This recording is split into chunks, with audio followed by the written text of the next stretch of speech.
মাঝে মাঝে ভাবি আমরা অনেক কিছু করব, আর ভাবতে ভাবতে যে কখন সময় চলে যায় তা আমরা বুঝতেই পারি না।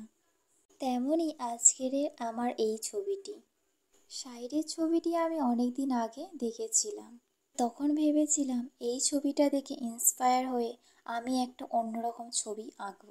তারপর আজ হলো এই সময়। জল রং হাতে ধরি না বললেই চলে, কিন্তু আজ হঠাৎই জল রং নিয়ে বসে পড়লাম।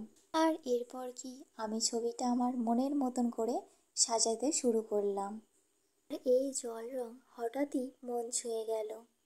দুর্গাপুজো মানে সেই ছোটবেলার স্মৃতিগুলো বড়বেলায় আবার নতুন করে ফিরে পাওয়া। ছোটবেলায় স্কুলে যাওয়ার সময় মা যখন বলতেন, আজ বাড়ি ফিরলে তোকে নিয়ে জামা কিনতে যাব, সেই যে অনুভূতিটা আজও ফিরে পাওয়া যায় মনে মনে ভাবলে। সারা বছর অপেক্ষা করে থাকি এই দিনগুলোর জন্য। সবাই পুজোর সময় জামা কাপড় কেনার বায়না করে, আর আমি পুজোর সময় এক গাদা রং তুলি পেন্সিল কেনার বায়না করি। দেখতে দেখতে আর কটা দিন, তারপর সেই সুন্দর দিনগুলো। মা আসুক, সবার দুঃখ কষ্ট বেদনা সব দূর হোক।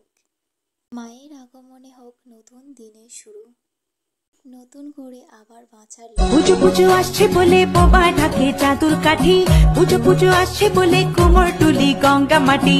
কুমড়া মুখ পাড়ার দোকান সাজছে আবার নতুন সাজে, কিছুতেই মন বসে না, পড়ছে